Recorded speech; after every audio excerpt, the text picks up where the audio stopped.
Private equity, PE, has become a significant force in the American economy over the past few decades. In 2022, private equity firms managed approximately $7.4 trillion in assets, up from just $1 trillion in 2000.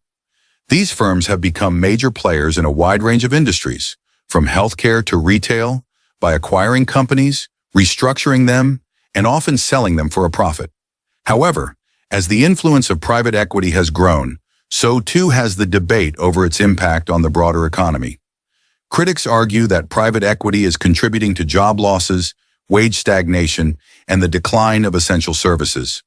What if a company that has served its community for decades, providing jobs, stability, and quality products, then one day it's acquired by a private equity firm? Within a few years, the company is burdened with debt, its workforce is slashed, and eventually it files for bankruptcy. This scenario has played out across America, leading to growing concerns that private equity's pursuit of profits is undermining the very fabric of the economy. But is this portrayal fair, or is there more to the story? This leads to an essential question. Is private equity inherently destructive, or are there circumstances where it can actually contribute to economic growth? Can the strategies employed by private equity firms, such as leveraging buyouts and cost-cutting, be justified as necessary for revitalizing struggling businesses, or are they simply tactics that prioritize short-term gains over long-term stability? To answer this question, it's crucial to understand how private equity operates and the mechanisms through which it impacts the economy. Private equity firms typically acquire companies using a combination of their own capital and borrowed funds, a process known as a leveraged buyout, LBO.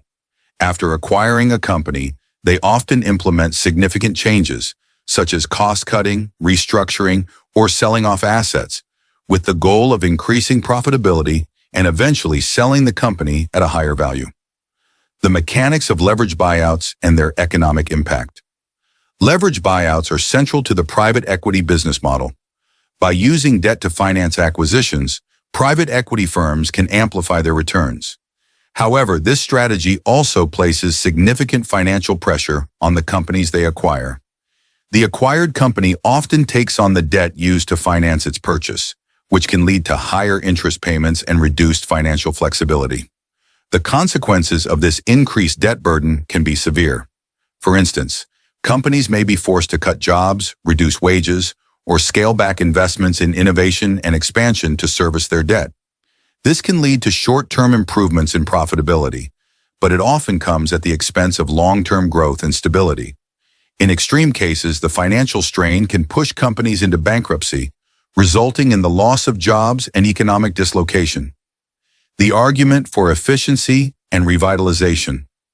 Transitioning to a different perspective, proponents of private equity argue that these firms play a crucial role in revitalizing struggling businesses. They claim that private equity brings in the necessary capital, management expertise, and strategic focus to turn around failing companies. By streamlining operations and eliminating inefficiencies, private equity can make companies more competitive and sustainable in the long run. Moreover, private equity has been credited with fostering innovation by investing in emerging industries and technologies. In sectors such as technology, healthcare, and renewable energy, private equity has provided the funding needed to scale up new ventures and bring innovative products to market. While these arguments present a balanced view, the real-world impact of private equity on the American economy can be better understood through specific case studies. Case study number 1.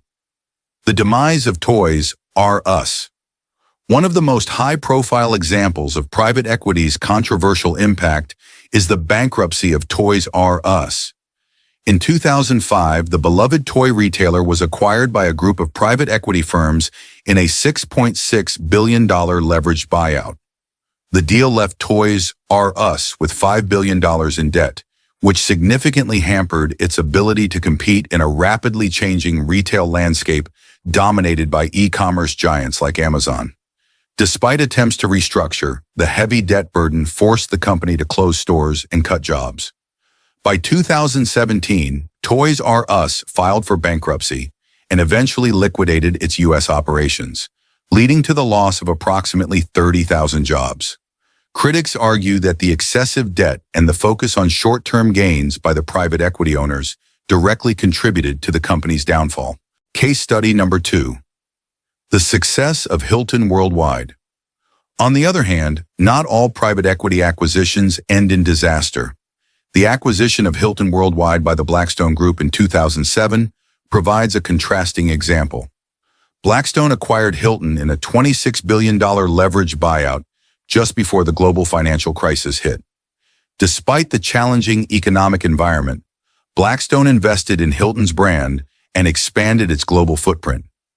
By 2013, Hilton had become one of the world's largest and most successful hotel chains. Blackstone took the company public, achieving one of the most profitable exits in private equity history.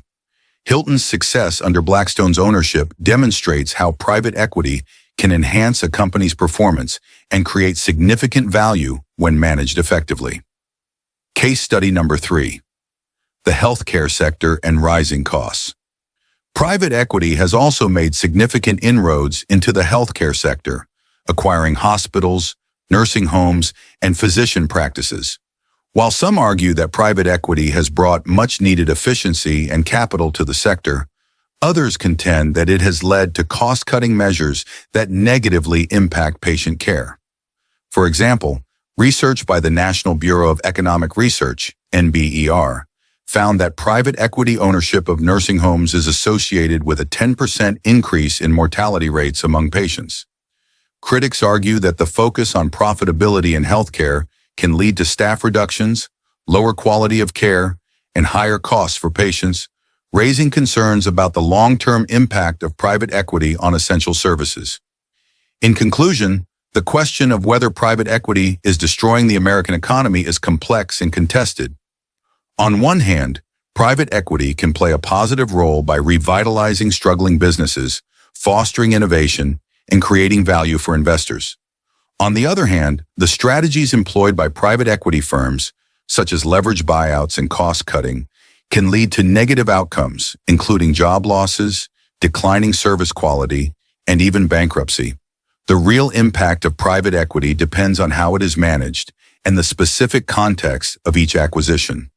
While private equity has undoubtedly created value in some cases, it has also contributed to economic dislocation and uncertainty in others.